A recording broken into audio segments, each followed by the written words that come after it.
तो मेरे channel crack 100% में आप सभी का स्वागत है दोस्तों। आज मैं आपके लिए क्लास 10 चैप्टर 4 का बेसिक लेकर आ चुका हूँ। सबसे पहले हम इसके अंदर जानेंगे कार्बन के बारे में, एक इंट्रोडक्शन। आखिर कार्बन होता है तो क्या होता है, क्योंकि जब तक आप कार्बन के बारे में नहीं जानेंगे तब तक आप इस चैप्टर में कुछ भी नहीं पढ़ पाएंगे।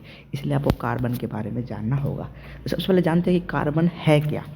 दोस्तों, carbon is a non metal and an element. जी हाँ दोस्तों, कार्बन एक नॉन मेटल है। इस बात का ध्यान रखना है, एमसीक्यूज में बहुत आएगा। कार्बन एक नॉन मेटल है और एक एलिमेंट है। क्या है? एक एलिमेंट है। ठीक है। अगला पॉइंट है, carbon got its name from coal. यानी कार्बन का नाम निकला है कोल से। कोल मतलब कोयला। कोयला होता है ना, कोयला जिससे हम आग जलाते हैं, उससे निकला है कार्बन का नाम। ठीक है। अब जानते हैं आगे क्या है दोस्तों। ये 0.2% अर्थ क्रस्ट में पाया जाता है, यानी कि अर्थ की धरती में पाया जाता है, यानी धरती में पाया जाता है। और 0.03% एटमॉस्फेयर में पाया जाता है। दोस्तों, इस पॉइंट को याद कर लीजिएगा। मोस्ट इम्पॉर्टेंट पॉइंट मैं आपको बताने जा रहा हूँ, क्योंकि ये पॉइंट हमेशा आते ही है पेपर में। ठीक है। तो चलिए दोस्तों, अब आगे बढ़ते हैं कि आगे हमें क्या देखना है। दोस्तों, अब जानेंगे कार्बन का एटॉमिक स्ट्रक्चर। एटॉमिक स्ट्रक्चर क्या होता है दोस्तों? कुछ इस प्रकार का होता है एटॉमिक स्ट्रक्चर। जी हाँ दोस्तों, ये एटॉमिक, जिसके अंदर ये होता है न्यूक्लियस, ये होता है इसका फर्स्ट सेल के, जिसको हम बोलते हैं कि ये होता है एल। ऐसे ही आगे बढ़ते रहते हैं, एम एन, ये सब आगे बढ़ते रहते हैं। दोस्तों, सबसे पहले जानते हैं कि कार्बन को हमेशा सी सिंबल से रिप्रेजेंट किया जाता है। जी हाँ दोस्तों, आप यहाँ पे देख सकते हैं सी से। ठीक है। और उसके बाद इलेक्ट्रॉनिक स्ट्रक्चर कितना है कार्बन का? इलेक्ट्रॉन है 6 है इसके अंदर। हमेशा याद रखिएगा दोस्तों, इलेक्ट्रॉन हमेशा माइनस में रहेंगे, यानी कि माइनस का 6 है इलेक्ट्रॉन कार्बन के अंदर। प्रोटॉन भी 6 है और न्यूट्रॉन भी 6 है। इसमें आपको आसानी हो जाएगी कि इलेक्ट्रॉन माइनस का 6, प्रोटॉन प्लस का 6, और न्यूट्रॉन तो न्यूट्रल होता है, इसलिए ये 6 ओनली। ठीक है। इस बात का आपको ध्यान हो गया। अब दोस्तों, यहाँ पर प्रोटॉन 6 है तो इसका एटॉमिक नंबर भी 6 होगा, क्योंकि प्रोटॉन के अनुसार ये एटॉमिक नंबर होता है। ठीक है। तो यहाँ पे एटॉमिक नंबर भी 6 होगा, इसमें कोई शक की बात है नहीं। अगला है दोस्तों, इसका एटॉमिक मास कितना है। एटॉमिक मास तो अधिकतर दोस्तों इसका डबल होता है, यानी कि 6 × 2 = 12। हाँ, 12 U।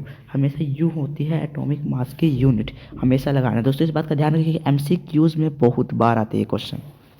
अगला क्वेश्चन है दोस्तों, इलेक्ट्रॉनिक कॉन्फ़िगरेशन कितना है कार्बन का। इलेक्ट्रॉनिक कॉन्फ़िगरेशन की क्या होता है, जो इसका एटॉमिक नंबर है, इसको इन सेलों में डिवाइड करना। जी हाँ दोस्तों, जैसा कि आपको पता है कि हर एटॉमिक स्ट्रक्चर, यानी कि फर्स्ट सेल में सिर्फ 2 ही इलेक्ट्रॉन होते हैं, उसके अगले सेल में 8, उसके अगले सेल में 8। आपने जो 9th क्लास में पढ़ लिया है Rutherford Bohr model of atom के बारे में, उसमें ये लिखा है 8, 18, 18 आगे एंड सो ऑन आगे बढ़ते रहते हैं। तो दोस्तों, यहाँ पर सबसे पहले देख सकते हैं हमारे पास कितना एटॉमिक नंबर है इसका दोस्तों, 6 है। तो पहले में तो मान लीजिए 2 आ जाएंगे, बचा कितना, 4। तो हम 4 यहाँ पे लिख देंगे। तो ये होगा इसका इलेक्ट्रॉनिक कॉन्फ़िगरेशन। ठीक है। आप यहाँ पे देख सकते हैं इलेक्ट्रॉनिक कॉन्फ़िगरेशन, पहले सेल में 2 है, दूसरे में 1 2 3 4 है दोस्तों। हाँ, इस तरीके से आप समझ सकते हैं। तो दोस्तों, अब क्या वैलेंसी इसकी 4 है, क्यों है?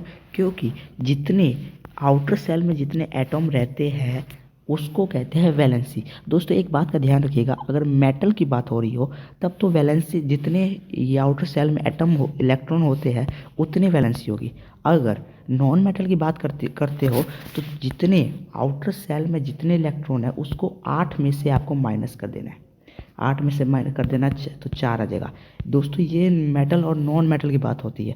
तो दोस्तों, यहाँ पर कार्बन क्या है, एक नॉन मेटल है। तो हम क्या करेंगे इसकी वैलेंसी पता करने के लिए, टोटल हमें कितने चाहिए, इसमें 8 चाहिए ना, तो 8 में से हम जो 4 इसके इलेक्ट्रॉन इसको माइनस कर देंगे तो आ जाएगा 4, यानी कि 4 इसकी वैलेंसी हो जाती है। इस बात का आप ध्यान रखिएगा। अगर आपको नहीं समझ में आया तो दोबारा समझा देता हूँ।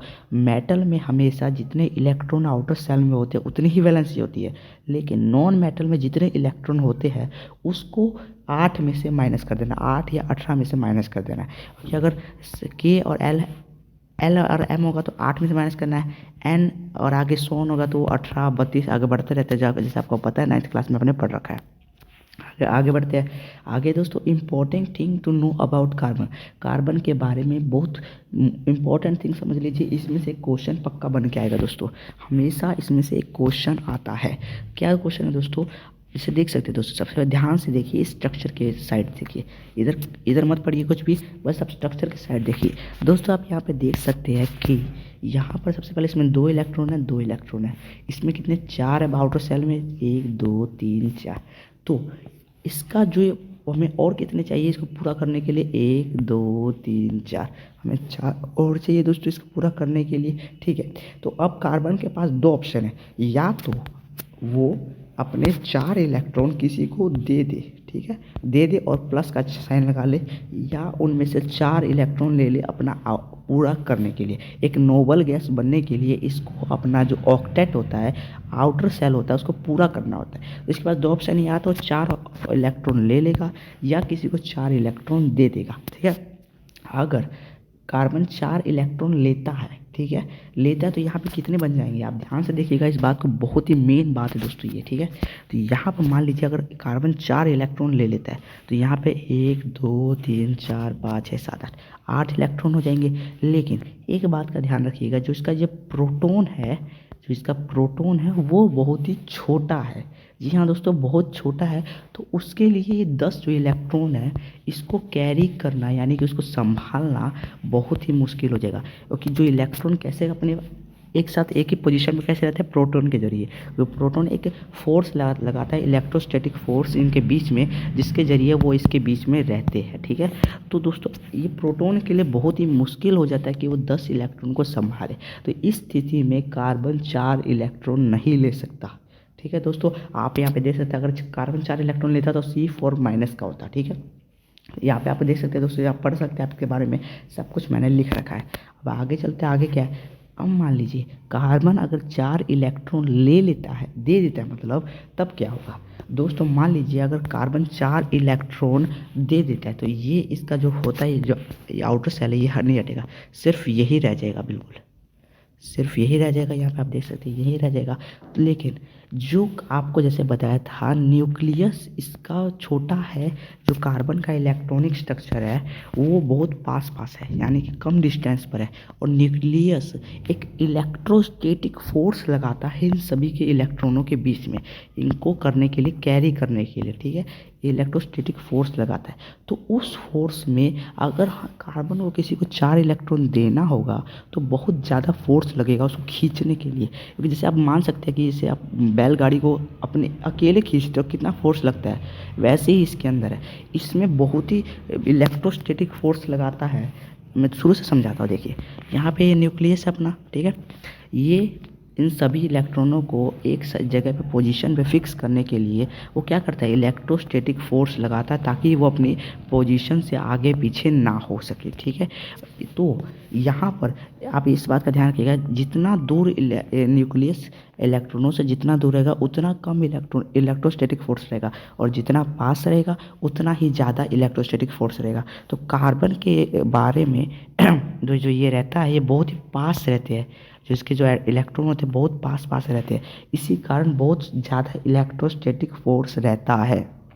ठीक है, इसीलिए कार्बन 4 इलेक्ट्रॉन नहीं दे सकता। अगर वो देता है तो उसे बहुत ज़्यादा एनर्जी की ज़रूरत है, जो कि सही नहीं रहेगा, बहुत एनर्जी वेस्ट होगी और वो इतना अच्छा भी नहीं बनेगा। तो आप इस बारे में समझ चुके हैं दोस्तों कि इलेक्ट्रॉन 4 नहीं भी दे भी नहीं सकता, ले भी नहीं सकता। तब आप एक बार सोचिए एक बात को, अगर कार्बन 4 इलेक्ट्रॉन दे भी नहीं सकता, ले भी नहीं सकता, तो आखिर कार्बन करता क्या है अपना ऑक्टेट कंप्लीट करने के लिए? इसके बारे में हम अगली वीडियो में जानेंगे। तो धन्यवाद आज की वीडियो देखने के लिए, धन्यवाद।